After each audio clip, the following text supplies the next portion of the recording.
Good morning, everyone. Andrew Douglas here in the Action News 5 digital desk. There is new hope for lung cancer patients. A game-changing breakthrough for lung cancer occurred at the World Conference of Lung Cancer. It's by far, you might know, the leading cause of cancer death among all Americans. So think about it here. It's more than breast cancer, colon cancer, and prostate cancer combined. That's very daunting. And while the stats are a reminder of the severity of the disease, advances in lung cancer treatments are helping change the outcome of providing much needed hope for all diagnosed patients. I want to get to our interview here. We have Montessa Lee, a never smoker who was 28 when she was diagnosed with small cell lung cancer. And then Dr. Dwight Owen, an oncologist with The Ohio State University. Good morning to you both. How are you? Good morning. Thanks for having us. Good morning. Appreciate you being here. Dr. Owen, let's begin with you. You just returned from this World Cancer Lung Conference. Tell us about this exciting research that came out of small cell cancer. Small cell cancer, that's lung cancer, right? Explain that. Yeah, it's a small cell lung cancer. It's a really exciting time for patients with small cell lung cancer. In just the last few years, we've had more treatments approved than we've had approved in the last few decades. And it's all a result of the research that's being done and the clinical trials that have been done in the last few years to offer our patients new hope with new treatments. The newest breakthrough has been in immune therapy. This is different than chemotherapy. It works by allowing your immune system to target and destroy cancer cells, and we're fine-tuning what type of small cell lung cancer and what target would offer the best hope and the best treatments for our patients. You know, we hear a lot about non-small cell lung cancer. How is small cell lung cancer different? What is it? And tell me again how effective this new research is. Yeah, that's a great question. So the names come from how the cancers look under the microscope, but small cell lung cancer is a very different cancer. It's less common, and it's more aggressive, and it's very challenging to treat. That's for a number of reasons. First, screening is uncommon. The cancer can grow very quickly, and therefore patients are often diagnosed at a very advanced stage, as Montessa can attest to. When we start treatment, the cancer often comes back very quickly, and when it does so, it's very difficult to treat. So this cancer has historically been considered the forgotten cancer, and really we haven't had advances in the treatment for a long time until the last few years and the introduction of these immune therapies. Very interesting, Doctor. Let's move over to Montessa Lee. She was a never smoker, and at 28, she was diagnosed with small cell lung cancer. This happened back in 2006. Good morning, Montessa. Tell me a little bit about your story here. Oh, sure. At the age of 28, I was actually misdiagnosed twice before they finally, an ER visit and an X-ray would reveal that I had a 15-centimeter mass tumor the size of a cantaloupe that was in my chest, and it eventually, through a biopsy, would lead to a diagnosis of small cell lung cancer. I was a vegetarian, I was a non-smoker, as you said, and I was a special educator going about my daily work, and my life changed as I knew it after that. How does that, I can't believe that. I mean, someone hearing this story, you had a cantaloupe size, I guess a cancer growing in you. How does that happen if you're such a healthy person, you don't smoke? What did the doctors say?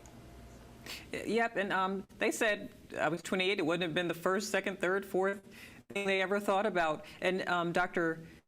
Owens can allude more to that fact of how the tumor grew so quickly or how long it was there. And I was asymptomatic until that visit to the doctor.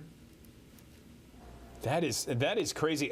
Doctor, can you weigh in on that? I mean, how does a tumor like that grow the size of a cantaloupe when someone is, by all other measurements, very healthy? Yes, that's a really important point, is that these cancers can grow very quickly and very large. And unless they're pushing on a rib or a nerve or compressing an airway, they can be entirely asymptomatic until someone presents with maybe just a simple cough. So it's really important that we think about screening for this cancer. Now, for the last decade, we have had screening in this country as a result of a large study that was published in 2010. And our current screening recommendations are that patients who are 50 years or older, who smoke or who recently quit smoking, talk to their doctor about getting a screening test. It's a simple CT scan. It's only a few minutes. It's non-invasive. and it could potentially save your life. But it's important to remember, if you have lungs, you can get lung cancer. As Montessa shows, about 25% of patients in this country diagnosed with lung cancer are non-smokers. In some parts of the world, it's up to half of patients with lung cancer are never smokers. So this cancer, despite decreasing incidence of smoking, it continues to exist and it will continue to be a problem. Let me follow up with you, Doctor, on that because, this is interesting to me. You mentioned people who are smokers definitely should get screened for lung cancer, but it sounds like everybody should get screened. I mean, are there some warning signs, some telltale signs, or, should we just get screened for lung cancer like we get screened for everything else? Well, all of our screening guidelines have specific recommendations for age or for risk factors. So our current screening is as I mentioned, based on age and smoking exposure. However, symptoms to look out for are things like cough and pain and chest pain or coughing up blood. Anything like that should obviously trigger a discussion with your doctor or a visit to a medical center. Montessa, did you want to weigh in on some of the research here and why it's so vital, or anything else about your story that perhaps could help some of the viewers that are watching this interview right now? Right. Yes, and your viewers, they can be self-advocate for themselves because I did have those symptoms. I had a cough. I wasn't coughing up blood, but I had a cough and I had chest pain. I had back pain, but they never gave me an X-ray, so I didn't know to advocate for that. So some of those are things they can ask for. Well, I have this chest pain. Can you? I want a CT scan just to see what's there. And these advancements in research are leading to options, which are plural. So people diagnosed with small cell lung cancer will have options. When I was diagnosed, I had the standard of care. There were no other options. The needle hadn't moved in decades at that time, and it still hasn't until the last few years for, as Dr. Owen said, the forgotten cancer. We were often forgotten. And so this new research is very important. And patients out there, there is hope. And so just don't go home, lay in your bed, and think your life is over. There's hope, and I'm lending a voice to patients like myself. I appreciate that, Montessa. Dr. Owens, one more thing from you. Anything else you'd like to tell our viewers who may be watching this and kind of interested in ways to protect themselves, maybe where people can get some more information on this?